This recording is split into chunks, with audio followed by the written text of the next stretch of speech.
May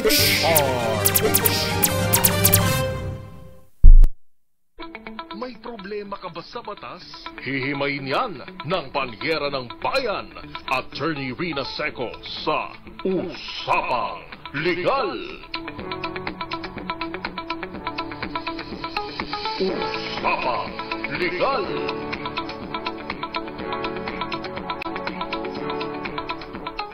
Magandang gabi Pilipinas, ito pa ang programang Usapang Legal. Kasama si Attorney Rina Seco para sa DZRH, una sa Pilipinas, una sa Pilipino. Usapang Legal. Magandang gabi Luzon, Visayas at Mindanao. Samahan niyo po ako hanggang 7:30 ng gabi para sa isa na namang makabuluhang talakayan may kinalaman sa pang-araw-araw nating ginagawa. Usapang Legal. Ang tanong, pwede bang matanggal sa trabaho dahil sa social media post laban sa kumpanya o opisyal nito? Usapang Legal. Wag tatanggi dahil I'm sure marami po ang nakaka-relate sa ating talakayan tonight. And of course, meron pa rin po tayong DZRH malakas promo. Pero isa lamang pong disclaimer dahil recorded po ang ating episode tonight at ang winner po ay i-announce natin sa Wednesday. Usapang Legal. Ang tanong, ano ang tawag sa kapangyarihan ng management na magtakda ng mga panuntunan o polisiyang gagabay sa manggagawa sa day-to-day operations ng kumpanya? Ipadala po bilang private message sa DZRH DOS Compañeras together with your name, your GCash number at kung nasaan kayo. At syempre, isa po ang pipiliin ko na mananalo ng 500 pesos. At again, ang winner po ay i-announce natin sa Wednesday. So sa Wednesday po, bali dalawang winners ang i-announce natin. Yung winner today at saka yung winner sa Wednesday. Umpisahan po natin ang ating talakayan para tayo ay makarami, Usapang Legal. Madalas po nating gawing hingahan ng sama ng loob ang social media. Guilty. Lalo na po sa Facebook, sa TikTok, o kaya naman ay sa X. O mas gusto ng iba na tawagin na Twitter pa din. Kaya nga yung rants, parinigan, o kung hindi man mga simpleng pa-cute, kahit sa workplace, or even about sa ating workplace, mapapanood natin sa My Story, sa My Day, o kaya naman ay mababasa natin sa kung saan-saan, basta sa social media. In the past po, nag-viral ang tungkol sa isang food server tungkol sa kanyang hinaing umano. Of course, we don't know the full story. Pero ang sabi, pinilit po siyang pumirma ng resignation letter dahil sa pagpapakain niya ng mga aspin at puspin o mga aso at pusa habang nagbi-break time. O yung isa naman, bagamat iba po ang nagpost, yung nagtatrabaho sa isang fast food chain na pinagbahay-bahay para magpa-order. Natatandaan niyo ba yun? Usapang Legal. O kung hindi man mag-viral, I am sure maraming nakaka-relate. Yung naiinis sa kaopisina na pipetiks-petiks habang bising-busy ka at ikaw minsan pa ang sumasalo ng mga trabaho niya. O kaya naman sa supervisor na pakiramdam mo ay may favoritism. O kaya yung minsan pakiramdam mo walang appreciation ng boss mo sa iyong trabaho. O yung mahinang pasahod. O kaya naman ay puro ka-OT, pero wala ka ng social life, kahit ayaw mo na sanang mag-OT. At dahil sa mga frustrations na ito, ang outlet natin ay ang social media. Pero paano kung may na-post ka na hindi kagandahan at nakita ito ng management? Pwede ba itong basihan para isailalim sa disciplinary measure ang empleyadong nag-rant sa social media? Or worse, pwede ba itong maging basihan para tanggalin ang empleyado sa kanyang trabaho? Usapang Legal. Yan po ang bibigyang pansin natin tonight. At relevant po sa ating talakayan, ang management prerogative, yung just causes of termination of employment, breach of trust and confidence, pati na rin po yung freedom of expression, at ang Cybercrime Prevention Act, at ang Data Privacy Act. Mga lang po ito, in passing lang.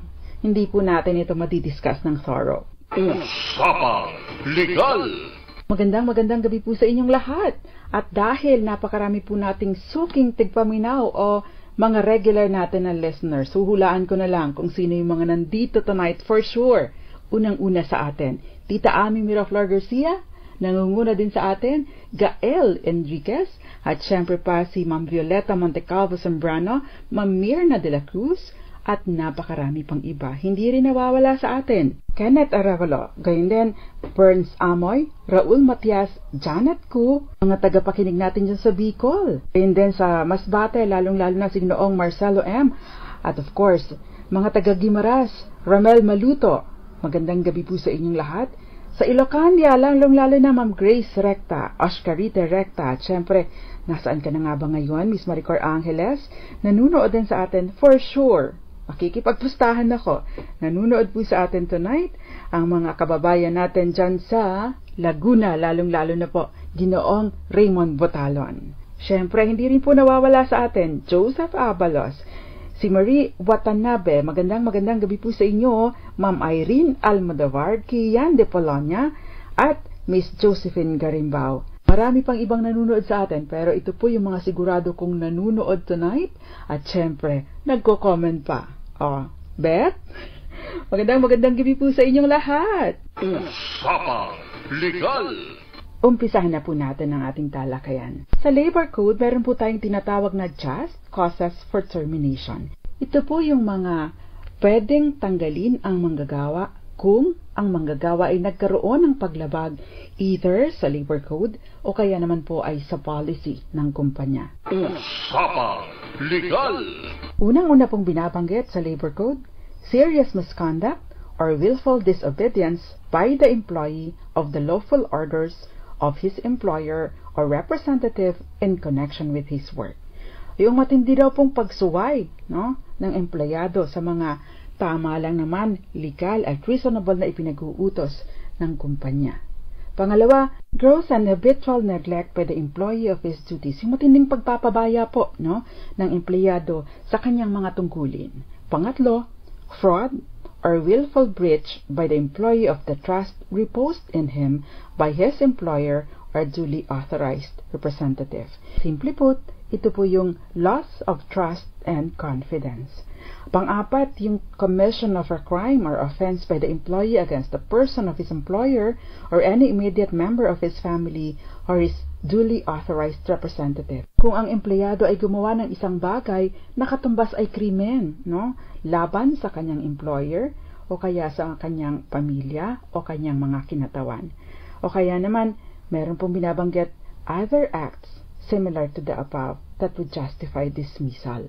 So, ibig pong sabihin, yung mga halos katumbas nito mga binabanggit na ito, ibig sabihin mga mabibigat na kasalanan na maaari pong maging batayan para sa pagtatanggal ng empleyado. Usapang Legal. So, ang tanong ngayon, saan ba papasok ang pagrarant laban sa employer o sa kumpanya?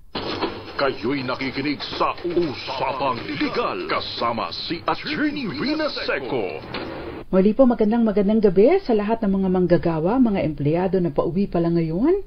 Kumusta po kayo? Sana po ay nakauwi kayo ng matiwasay at para po sa inyo ang episode na ito. At syempre po sana po ay kapulutan natin ng leksyon, ang ating talakayan tonight para hindi naman matiyak natin na hindi malalagay sa balag ng alanganin ang ating trabaho o ang ating posisyon sa kumpanya. At magbabalik pa po ang programa ang Usapang Legal. Kasama si Attorney Rina Seco, ilan po muna mga paalala. Diyan lamang po kayo. Usapang Legal.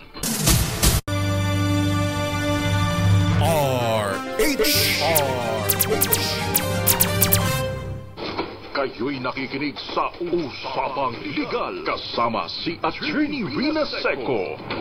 Usapang Legal. Muli pong nagbabalik ang Usapang Legal. Ako po si Attorney Rina Seco. Hanggang 7:30 po tayo ng gabi at tinatalakay po natin kung maaari bang matanggal sa trabaho dahil sa social media post laban sa kumpanya o opisyal nito. Usapang Legal. At meron pa rin po tayong DZRH Malakas Promo Question. Ang tanong, ano ang tawag sa kapangyarihan ng management na magtakda ng mga panuntunan o polisiyang gagabay sa mga manggagawa sa day-to-day operations ng kumpanya? Ipadala po bilang private message sa DZRH Dos Compañeras Facebook page together with your name, your Gcash number at kung nasaan kayo at pipili po ako ng isang mananalo ng 500 pesos tonight. Pero, yung winner po nito ay i-announce natin on Wednesday. Usapang Legal! So again, 2 pong winners ang i-announce natin on Wednesday. Ipagpatuloy po natin ang ating talakayan. Pero bago yan, happy birthday po muna sa ating pinakamamahal na suking tagapakinig, Gael Enriquez. At syempre pa sa lahat ng mga nagsa-celebrate ng kanilang kaarawan, happy birthday po sa inyong lahat. Usapang Legal! Siyempre, sa November 6, supposedly, birthday din ng Nanay Flory. Sa lahat po ng nagbe-birthday ngayong November, happy birthday po sa inyo. Ipagpatuloy po natin ang ating talakayan.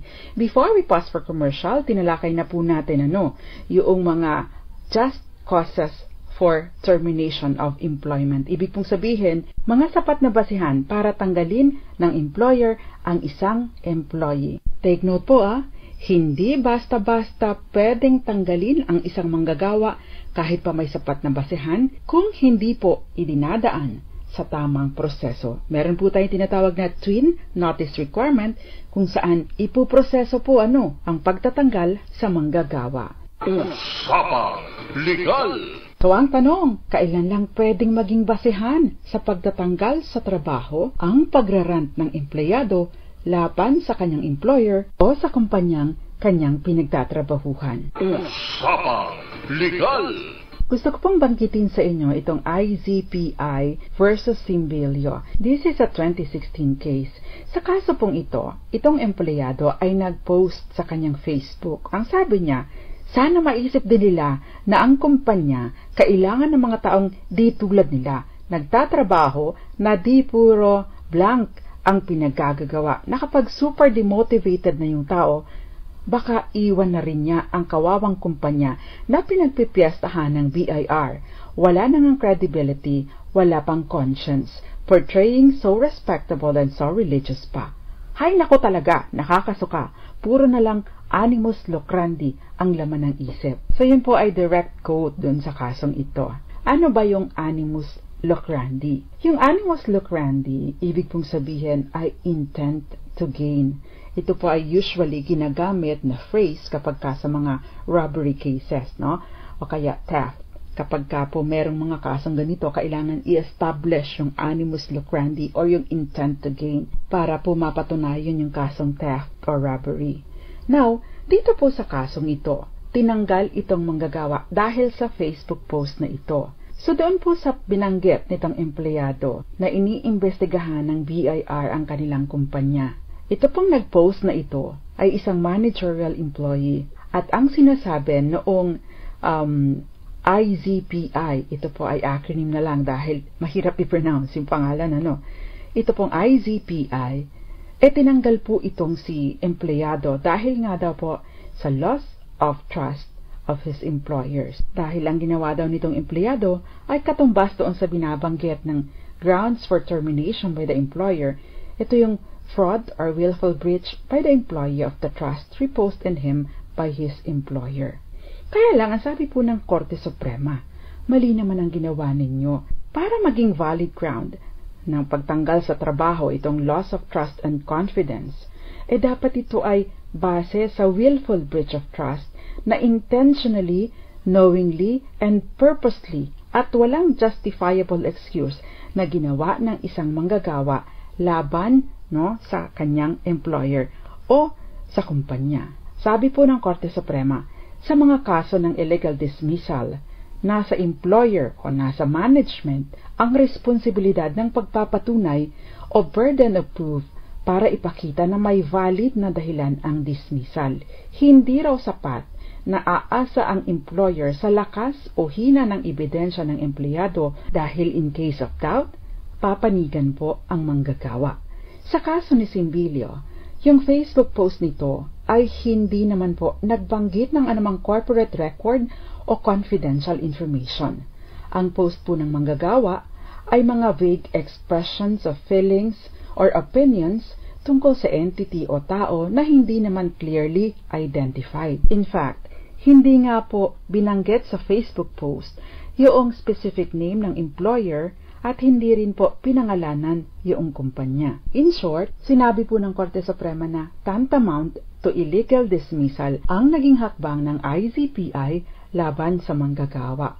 Pero, take note po ha, sa mga manggagawa dyan na mahilig mag-rant sa social media at nagpo-post ng patungkol sa kanilang employer. Usapang Legal! Ayon po sa Korte Suprema, iba ang posibleng hatol dito kung nag-mention ng empleyado ng pangalan ng employer, nag-disclose ng confidential information o nagbitiw ng mga libelous remarks o mapanirang salita laban sa company o sa kanyang employer. Kung nagkataon, halimbawa pinangalanan itong kumpanya na ito, o kaya ang kanyang employer, o kaya ay nag-disclose ng mga confidential information, maaari po itong pumasok dun sa willful breach by the employee of the trust reposed on him, o kaya naman ay commission of a crime or offense laban sa employer. Dahil take note, ang libel po, o cyber libel, dahil ito po ay Facebook post, ito po ay krimen, no? At maaari pong maging basihan sa pagtatanggal sa manggagawa. Maliban pa, no, sa pwede pong posibleng criminal liability sakaling gustuhin po ng employer na magsampa ng kasong cyber libel laban sa manggagawa. Kayo'y nakikinig sa Usapang Legal kasama si Attorney Rina Seco. Usapang Legal!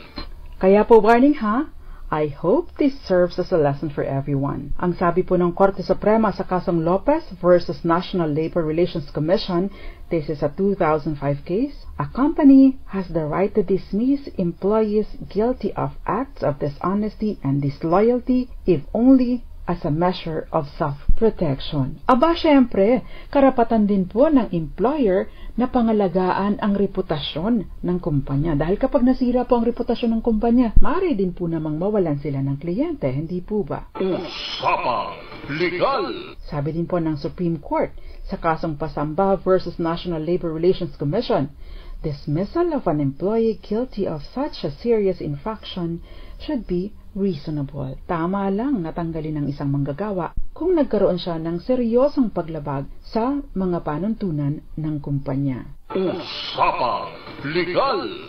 By the way, napakahalaga po na malaman natin kung mayroong policy ang kumpanya patungkol sa social media posts. Kasi meron po mga kumpanya na meron talagang mga policy kaugnay dito at hindi basta-basta nagre-rely sa mga probisyon ng labor code o hindi rin po basta-basta na nagre-rely doon sa mga jurisprudence o mga desisyon ng Korte Suprema patungkol sa mga similar cases.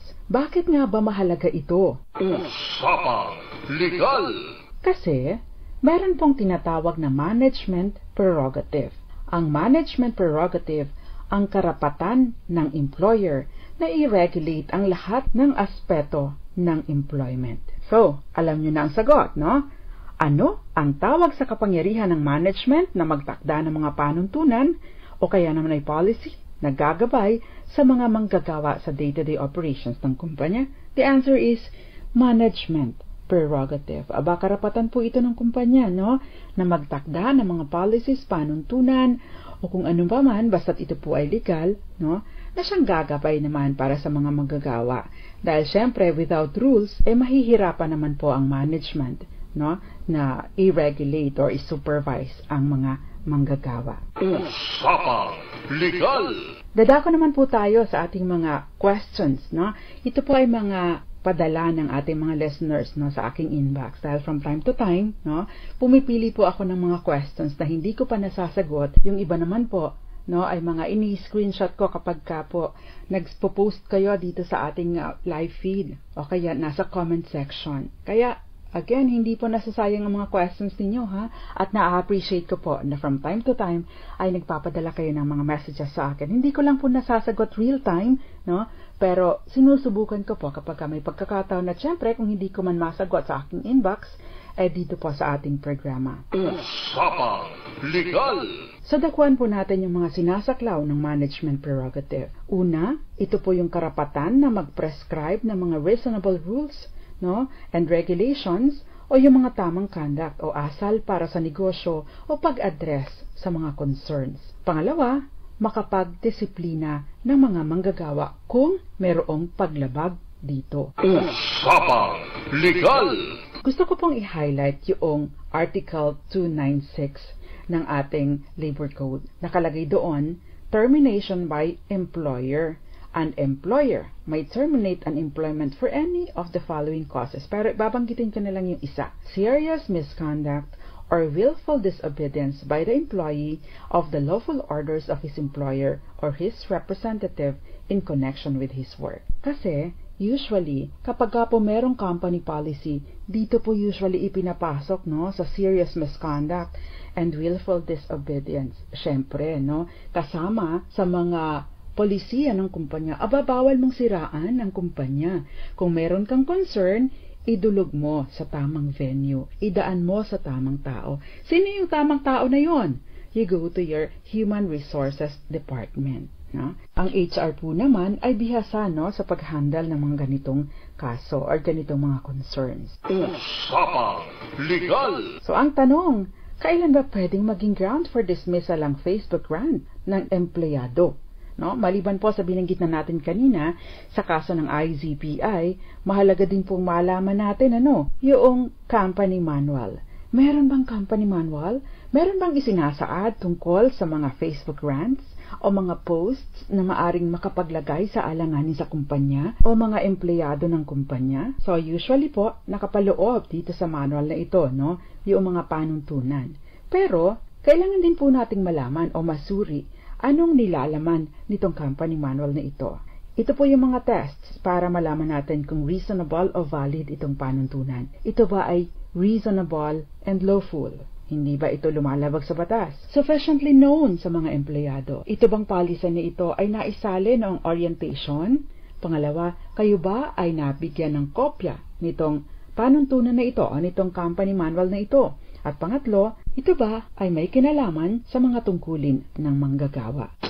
Kayo'y nakikinig sa Usapang Legal kasama si Attorney Rina Seco.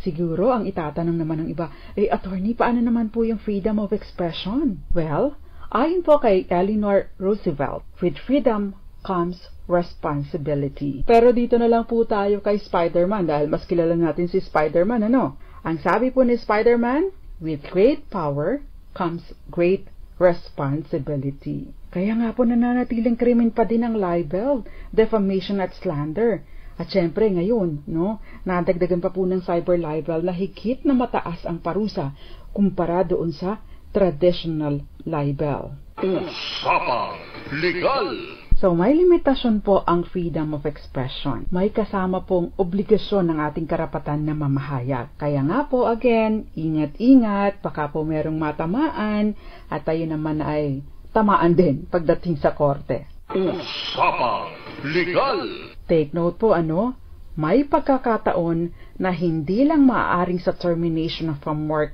magtapos ang issue. Kung offensive talaga, hindi po precluded o hindi pinagbabawalan ng employer o opisyal ng kumpanya na magsampa ng libel or in this case, dahil ito po ay sa social media, cyber libel laban sa nagpost ng nakapaninirang rant. Usapang Legal! Meron pong isang question dito na ipinadala ng isa nating listener. Ang tanong niya, maari ko bang i-post sa social media na may warrant of arrest sa isang tao? Yun. Usapang Legal! Eto kasi, pwede ko po bang i-post sa social media ang warrant of arrest sa dati naming kaopisina? Totoo naman po ito at may pruweba ako dahil nakakuha po ako ng kopya ng mga dokumento sa kakilala kong pulis. Ang tanong sa iyo, ano ang motibo mo para i-post ito? Ano ang iyong dahilan? No? Kasi ilan pong mga batas ang posibleng malabag kung gagawin ninyo ito? Unang-una, meron pong tinatawag na presumption of innocence until proven otherwise.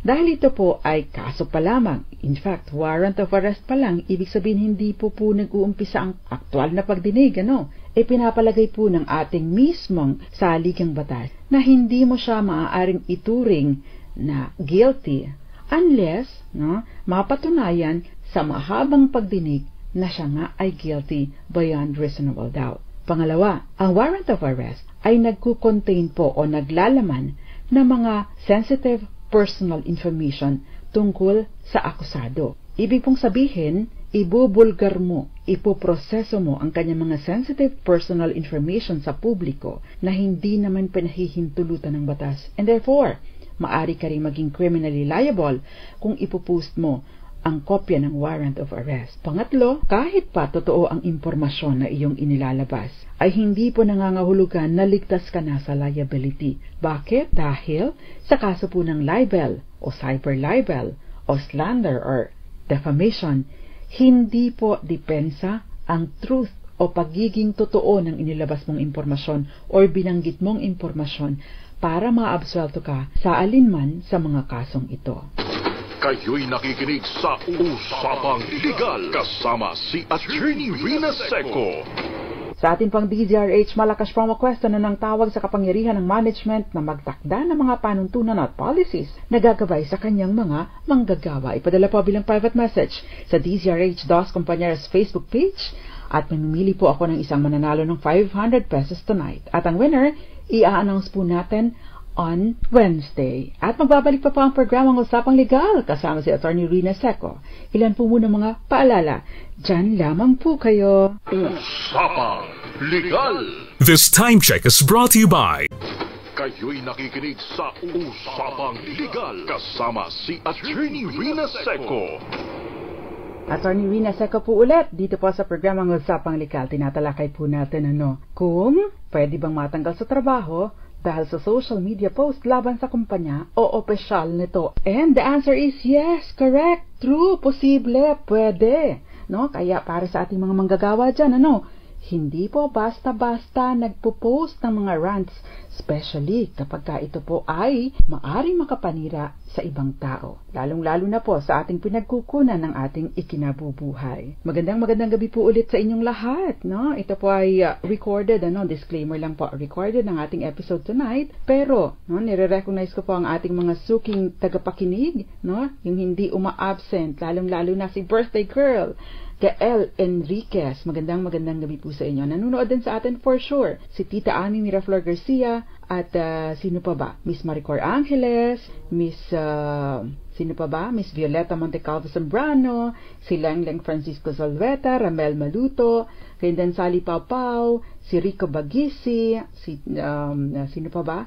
Yung mga suki natin, mga Magdalena Martin, si Janet Kuhn, na lagi rin nakatutok sa atin, Mas Charo Abraham, Jericho Ferrer, Sylvia Quirino, Sandy Tomo, si Moon Beats, si Miss Roxanne Costo, at syempre itong si Sally Papao, si CJ Fernandez, at isama ko na din CJ Acelo, at syempre hindi niwawala sa atin si Zoraida Nieves Valerina, Raymond Botalon, Fiesta Martorial, si Jason Abolensya, at parang buong pamilya po ng mga Abolensya ang nanunood sa atin, kasi napakarami pong mga Abolensya ang nagme-message sa atin. Iba-iba pong pangalan, babae, lalaki, yung iba mas bata, yung iba medyo mas nakakaedad na. At syempre, yung mag-amang Wilson Aldea dyan sa Zambales. Magandang gabi po sa inyong lahat.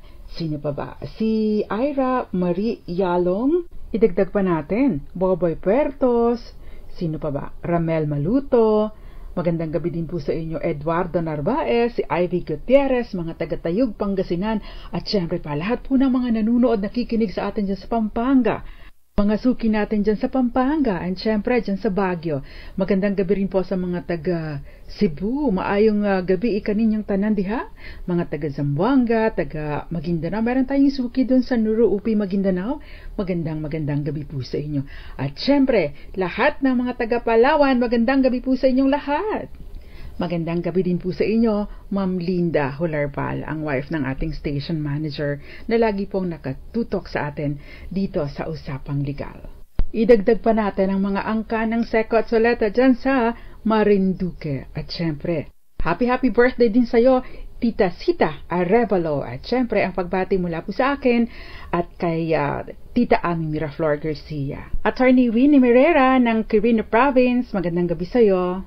Adrian Palomo at maraming iba pa. Magandang gabi po sa inyo. Si Valentina Melena Poncia ng Hong Kong. Kayo ba ay magkikita ni Gael dyan? Dahil birthday ni Gael, magpapa-ramen yata. Magandang gabi din po sa inyo, Ginoong Hilo Campo at maraming iba pa. Anthony Abrenica, Joseph Abalos and family. At syempre pa, yung iba pang nanonood. Tina and Sharon, magandang gabi sa inyo. Si Mami Belen Rivera, magandang gabi po sa inyo. Kayo'y nakikinig sa Usapang Legal kasama si Attorney Rina Seco. Yun po mga hindi ko nabanggit, babawi po ako sa inyo sa mga susunod na pagkakataon. Pero hindi ko po kayo nakakalimutan. No? Okay, ipagpatuloy po natin ang ating talakayan. No? So ito lamang po ang mga dapat nating iwasan sa ating mga posts. No? Paminsan-minsan hindi po talaga maiwasan na makapaghinga ng sama ng loob. Minsan wala kang ibang masabihan. Ang tanging kakampi mo, no? Nandun sa social media, nandun sa iyong Facebook wall. Nandun sa iyong timeline. Pero ito po ang dapat na iwasan natin kung tayo ay magpo-post sa social media.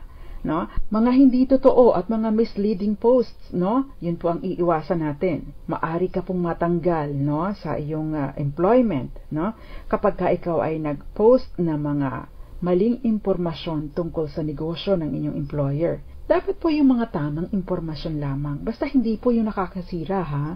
Pangalawa, iwasan po, no, na mag-post ng mga confidential information. Aba, leaking confidential information is inimical to the interest of your company. Maari pong makasira ito sa inyong kumpanya. And therefore, no, magkakaroon po ng sapat na batayan ang inyong employer para tsugiin kayo o tanggalin kayo, no, sa inyong trabaho. Huwag din po kayong magli-leak ng mga confidential information tungkol sa inyong mga kliyente. Maaari po ito maging batayan para sa pagtatanggal sa inyo sa trabaho. At syempre, huwag pong magpo-post ng mga illegal activities. Aba, common sense naman po ito, ano? Bakit ka magpo-post ng ebidensya laban sa iyo kung meron kang ginagawang kabulastugan? But syempre, the point is, huwag po tayong gagawa ng kabulastugan. Kayo'y nakikinig sa Usapang Legal kasama si Attorney Rina Seco. Ito po yung question ni Jonathan. Tanong ko lang po sana, attorney, kung may pag-asa pa po bang kasuhan yung nanira po sa akin sa isang group chat na nabasa po ng lahat ng nasa loob po ng group. Kaso po, wala pong gustong tumestigo dahil po sa takot nila na sila po ang isunod na pag-initan ng taong yon. More power po and God bless you. Jonathan, kung merong nanira sa'yo sa isang group chat, di ba nagre-reflect naman doon kung sino yung mga nakakita? Kunin mo yung mga pangalan ng mga nakakita. Di ba nagre-reflect naman doon kung sino yung seen, yung inyong messages? So yon, maaari mong gamitin yon. I-screenshot mo sila para mag-indicate na nasira ang iyong pangalan dito sa mga taong ito. Usapang Legal! Magandang gabi po muna kay Miss Nikki, nanonood po sa atin dyan sa Canada. May question po si Carla, taga Consolacion Cebu pala ito. Sabi niya, magandang gabi po, attorney. Yung may utang po sa akin ilang taon na nangangako sa barangay. Hindi siya nagbabayad, kaya post ko siya na di nagbabayad ng utang ilang taon na. Kaso, ako po yung pinabarangay. Wala naman akong sinabi na nagpahiya sa kanya. Ayan. Usapang Legal! Warning po sa mga hindi na babayaran ng utang. Huwag niyo pong gagawin ito. Huwag niyo pong gagayahin si Miss Carla. Bakit kanyo? No? Bagaman at totoo, no? Napapahiya po yung tao eh. So dahil napahiya siya, no? Hindi po ba ang pagpapahiya ay isang krimen? No? Tinatawag itong libel, defamation, o cyber libel sa kaso ni Miss Carla dahil nga po ipinost niya sa social media. Again, hindi po depensa na totoo, no? Dahil ano ba yung intention mo? Na ipahiya siya, diba? Intention mo na ipaalam sa publiko na itong taong ito balasubas, no? Dahil kung ikaw po ay nakapagreklamo na sa barangay, your next move would be to go to court. Either for collection of sum of money kung lagpas 1 milyong piso yung pagkakautang sa inyo, or small claims kung ito po ay less than 1 million pesos. Kaya nga po, paalala sa ating mga kababayan, huwag pong ilalagay sa ating mga kamay ang batas. Hayaan po natin ang korte, no, ang humatol sa kanila para hindi po tayo malagay sa balag ng alanganin. Usapang Legal! Next question po. Ang tanong galing po kay Leia. Attorney, paano naman po ang asawa ng office mate ko? Nagsiselos po siya sa akin at pinost po niya sa FB. May caption na hindi maganda. Pwede ko po bang ireklamo yun sa kumpanya? Usapang Legal! Miss Leia, please take note na ang criminal liability ay personal. Hindi mo ito pwedeng ipaangkin o ipaako sa iba. Halimbawa sa kaso mo, doon sa office mate mo dahil lamang ang may kasalanan dito ay ang kanyang asawa. Wala pong kapangyarihan ang management sa asawa ng empleyado sa mga activities or gawain nito na walang kinalaman sa kumpanya. So ano ang option mo ngayon? Kung nag-post po siya ng mga mapanirang puri laban sa inyo, no, sa kanyang Facebook page, maari po ninyong kunin o screenshot ang post na ito. By the way, kasama po dito yung URL ha, dahil ito po yung paraan para ma-verify ng ating mga authorities kung authentic or legit, totoo nga itong post na ito. No, may mga iba po kasing pagkakataon na manufactured ang ebidensya. So, kailangan po, i-screenshot po ninyo ito together with yung URL kapag in-screenshot ninyo. Maganda rin po na makita doon kung sino na ang nakalike, nag-react, o nakabasa nitong post na ito. Bakit? Kasi kailangan po ninyong ma-establish na merong mga tao na nakabasa nito maliban sa iyo, at dahil may ibang tao na nakabasa nito, nasira nga ang inyong reputasyon sa paningin, no, ng taong nakabasa nito. Usapang Legal. Ito naman po yung next question, yung question ni Anonymous. Halimbawa po, attorney, yung isang staff pinecturean ang payslip ng isang empleyado. Tapos po ay pinost po sa group chat at nag-rant po doon dahil unfair daw po ang management at bakit daw po yung mas bago pa sa kanya ay mas malaki pa ang sinisweldo. May kaso po ba yun? Usapang Legal. Alam mo, Anonymous, yung Annibal Uzon versus Coca-Cola Bottlers Philippines Incorporated, meron pong tatlong kategorya ng information. Una, yung classified trade secrets and other confidential materials, information, data or documents, no, na related doon sa mga program, processes, market studies, mga surveys. Pangalawa, yung ibang mga company classified, restricted, confidential information.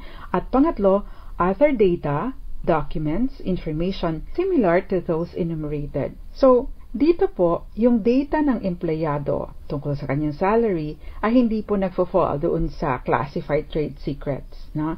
Pwede po itong pumasok doon sa third category, yung other company confidential, restricted, and classified information, o pwede din po naman, no, yung other data or documents similar to those mentioned. So, depende po, no, sa kung paano tinatrato ng employer ninyo itong impormasyon na ito. But generally po, ito pong mga payslips or impormasyon tungkol sa mga empleyado, ito po ay restricted, classified, and confidential information. So, kapag ka po ang isang empleyado ay nag-take picture ng payslip ng iba niyang kasama sa trabaho, maari po itong maging violation, paglabag po sa company rules. By the way, doon po sa issue ng bakit mas bago pero mas malaki ang sweldo. Depende po kasi sa posisyon, depende po sa bigat ng obligasyon, at syempre, depende rin po sa mga tungkulin na nakaatang sa kanya. So, posible po yun na mas bago pero mas mabigat ang obligasyon at mas mataas ang posisyon. So, posible po talaga na magkaroon ng difference sa sweldo. Usapang Legal. Ito po yung next question. Attorney, paano po kung meron kang naging jowa, tapos inutangan ka niya, tapos bigla ka niyang ginost, nasa ibang bansa ka po, kaya ang means of communication mo lang para masingil siya, yung messenger. At kung sakasakali po, dahil blinak ka na niya, pinost mo na lang sa social media, para po yung ibang nakakakilala sa kanya, masabihan siya. Pwede po ba yung maging basehan ng cyber libel? Usapang Legal. Wala pong kinalaman sa employment itong question, ha? Pero ito na lang, no? Pwede po itong maging basihan. Again, no? Kapag ka po ikaw ay nag-post ng maaring makapagpahiya o makapanira sa reputasyon ng ibang tao, no? Bagaman at ito ay totoo ngang balasubas, totoo ngang inutangan ka, o totoo ngang kinost ka, ito po ay maaring makapanira sa imahe o image o reputation ng isang tao. And therefore, kung wala ka pong ibang magandang intensyon, maari pong managot ka for cyber libel dahil, lagi pong may pagpapalagay na merong malis o malisyoso ang isang post kapag ka ito ay mapanira. And therefore, para mo matalo yung presumption na ito na ibinibigay ng batas, kailangan mong patunayan na meron kang magandang intensyon. Ano yung magandang intensyon mo kung bakit pinost? Para ikaw ay makasingil? Pero hindi po ba?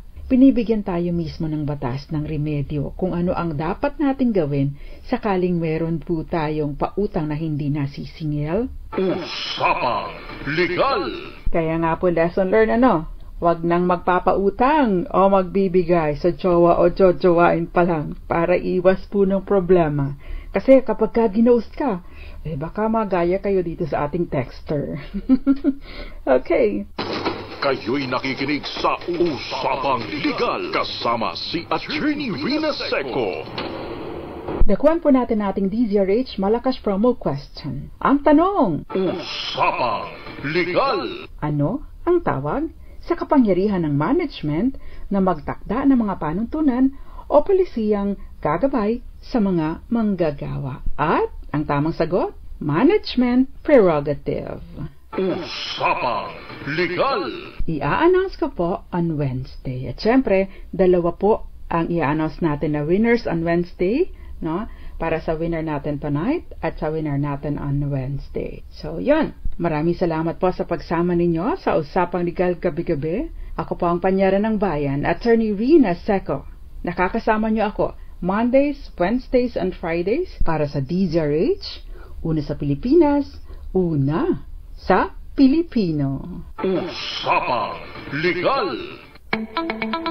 Sumainyo ang mga dagdag kaalaman sa batas. Hatid ng Panyera ng Bayan, Attorney Rina Seco sa Usapang Legal.